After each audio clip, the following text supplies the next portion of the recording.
saya dipanggil.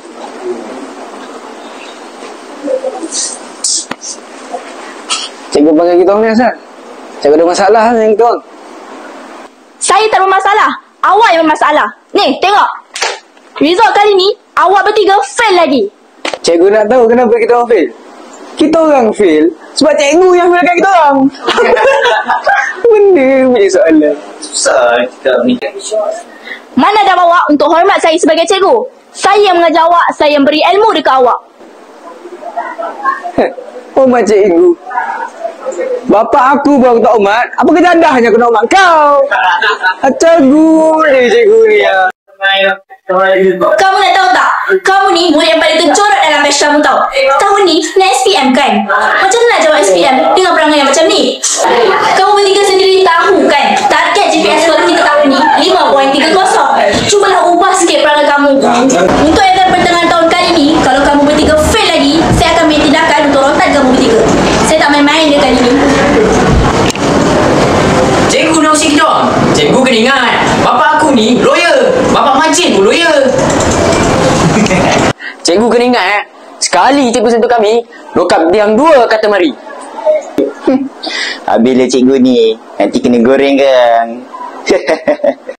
Hari pemeriksaan pertengahan tahun ada yang tidur.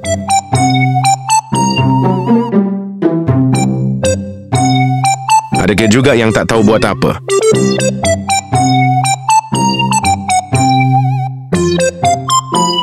Dan ada juga yang tahu tapi tak tahu langsung.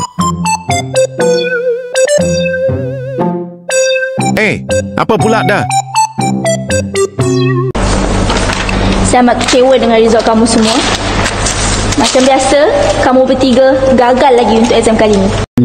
Seperti yang dijanjikan, yang gagal, saya akan sebat hotel. Cikgu kena ingat sekali cikgu rotan saya spidal bapak saya dulu.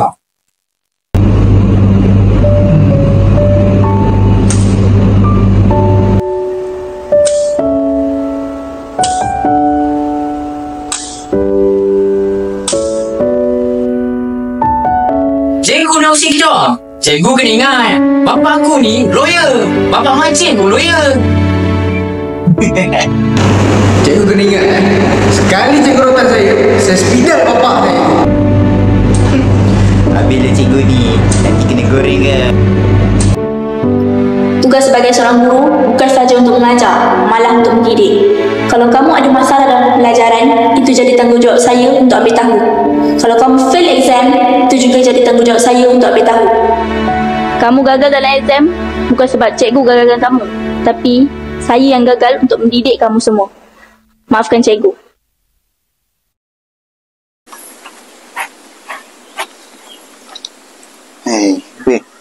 Kau ingat tak yang dulu kita pernah kena halau dapat kelas sebab kita masuk lambat? Yang tu ingat tu. Kau ingat lagi? Mesti lah ingat. Sekarang ni kita pula kena ada budak perangai macam kita. Betul tu. Betul tu. Apa-apa pun kita dah lambat dah ni. Sebab kita pun nak kena hadap student macam perangai kita ni. Betul lah tu. InsyaAllah. Yalah. Tak apa. Jangan enggak. Aku nak kat sini jap.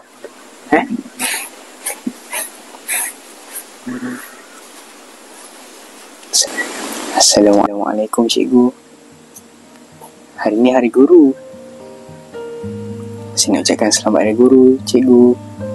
Terima kasih sebab dah berjasa pada kami dan mendidik kami sehingga menjadi seorang yang berjaya. Sekarang saya dah jadi cikgu, and giliran kita orang pula nak kena hadap perangai yang sama macam kita orang. Sejak daripada peristiwa hari itu, satu je saya belum ubah. Saya masih pendek.